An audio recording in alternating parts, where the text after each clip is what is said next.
Salut, vendredi 10 janvier 2025. Les magouilleurs de la République 3. Ça se sentait que Bayrou, il allait convenir à tout le monde en fait. Il va convenir aux socialistes, il va convenir au Rassemblement National.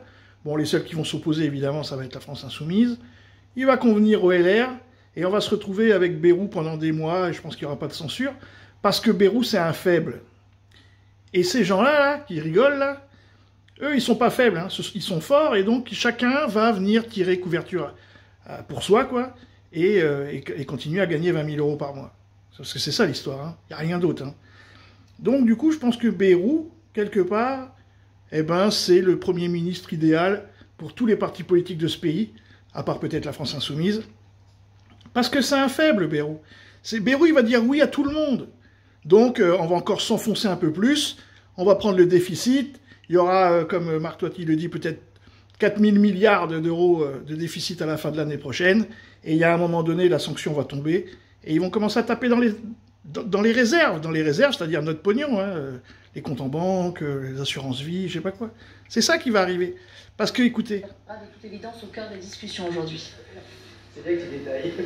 Oui, c'est vraiment le sujet qui sera au cœur des négociations cet après-midi, notamment avec la question de la suspension qui est appuyée depuis ces derniers jours par les socialistes, notamment Patrick Kanner qui a été particulièrement clair sur cette question, le président des socialistes au Sénat qui souhaite donc suspendre cette réforme, organiser une conférence de financement pour trouver un moyen de financer ces retraites, et puis sauvegarder le système par répartition contre un système par points. Du côté du RN, eh bien, on confirme que ça fera partie des sujets abordés, avec une question pour le parti, puisqu'il est pour, on le rappelle, l'abrogation de la réforme des retraites, mais d'autant plus qu'il n'y a pas de nouvelle ligne rouge pour le Rassemblement National.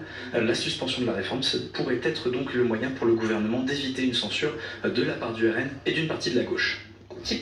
Voilà où on en est. Le seul truc qu'ils pensent, les gens qui nous gouvernent, c'est la censure. Il n'y a rien qui va dans ce pays. Tout est en train de s'effondrer, mais surtout qu'on ne soit pas censuré. Bah continuons. Salut les amis!